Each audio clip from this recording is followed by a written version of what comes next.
सहारा enterprises तुमच्या स्वप्नातली गाडी आता कमी किमतीत। इचलकरंजी शहरालगत असलेल्या कबनूर चंदूर रोडवर कोन्नूर पार्कमधल्या सहारा एंटरप्राइजेस इथं पश्चिम महाराष्ट्रातली विविध बँका आणि फायनान्स कंपन्यांनी जप्त केलेल्या जुन्या दुचाकी आणि चारचाकी गाड्यांची विक्री केली जाते। शोरूम किमतीपेक्षा 25 ते 50% कमी दरात, उत्तम स्थितीत आणि संपूर्ण कागदपत्रांसह त्वरित डिलिव्हरी। दुचाकी 20,000 पासून पुढे तर चारचाकी 50,000 पासून पुढे। आपल्या पसंतीची कार किंवा बाईक आता अगदी परवडणाऱ्या दरात घेऊन जा। विश्वास, पारदर्शक व्यवहार आणि उत्तम सेवा हेच आमचं वैशिष्ट्य। पत्ता Konnur park, Kabnur Chandur road, Ichalkaranji. Proprietor Rajubhai Ajgar. संपर्क 8055810910 आणि 9860785786। सहारा एंटरप्राइजेस, दर्जा, विश्वास आणि बचत यांचं परिपूर्ण ठिकाण।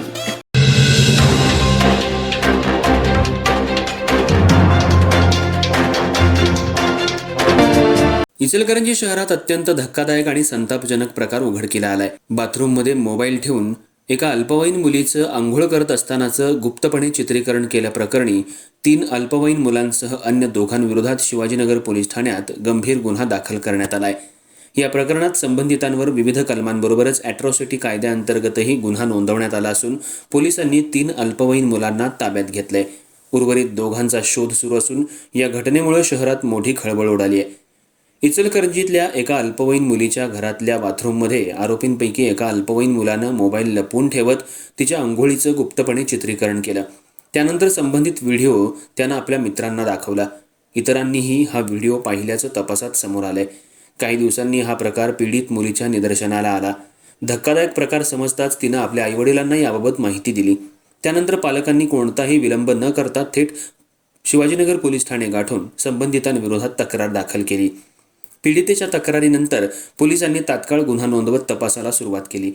या प्रकरणात 3 अल्पवयीन मुलांना ताब्यात घेण्यात आलं असून अन्य 2 संशयितांचा शोध सुरू आहे। तपासादरम्यान मोबाईल फोन, संबंधित व्हिडिओ आणि इतर डिजिटल पुराव्यांचीही छाननी केली जाते। अल्पवयीन मुलीच्या गोपनीयतेचा भंग करणारा आणि महिलांच्या सुरक्षिततेबाबत गंभीर प्रश्न उपस्थित करणारा हा प्रकार असल्यानं शहरात संतापाची लाट उसळली आहे। अशा विकृत मानसिकतेच्या घटनांना आळा घालण्यासाठी कठोर कारवाईची मागणी नागरिकांमधून होतीये।